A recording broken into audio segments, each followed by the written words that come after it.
Sendo is not a good boxer.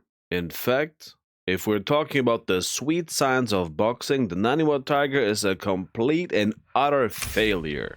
If you handed a scouting report on this man to a world-class trainer, they'd laugh in your face. On paper, Sendo is a defensive catastrophe. He treats head movement like it's a subscription service he's too cheap to pay for. His guard is essentially just a suggestion. By every metric of professional boxing, the man is a disaster. He almost never sets up traps, he doesn't work the body to find the head, and he doesn't give a damn about your amateur pedigree.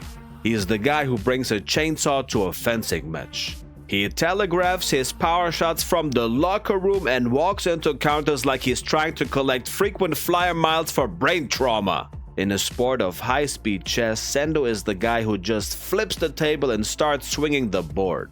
But there's also a Sendo paradox. You can outbox him for 9 rounds. You can paint a masterpiece on his face with your jab. You can look like a technical killing machine in that ring, right up until he touches you.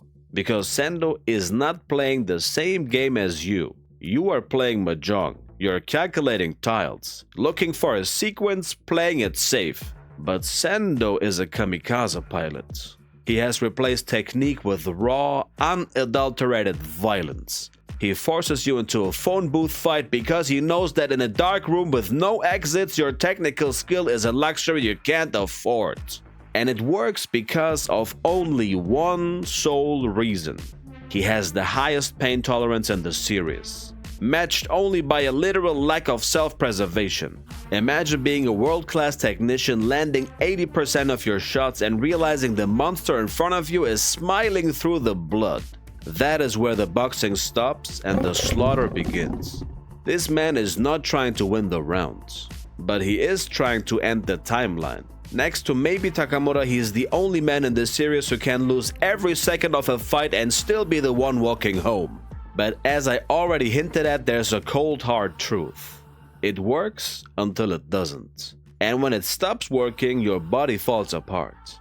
This is not a sustainable career path. It's a suicide mission. Sendo's entire thing relies on the fact that he can out-menace his opponent.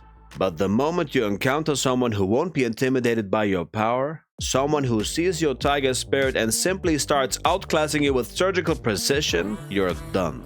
You can't will your way through a shattered orbital bone when the man across from you doesn't blink at your best shot.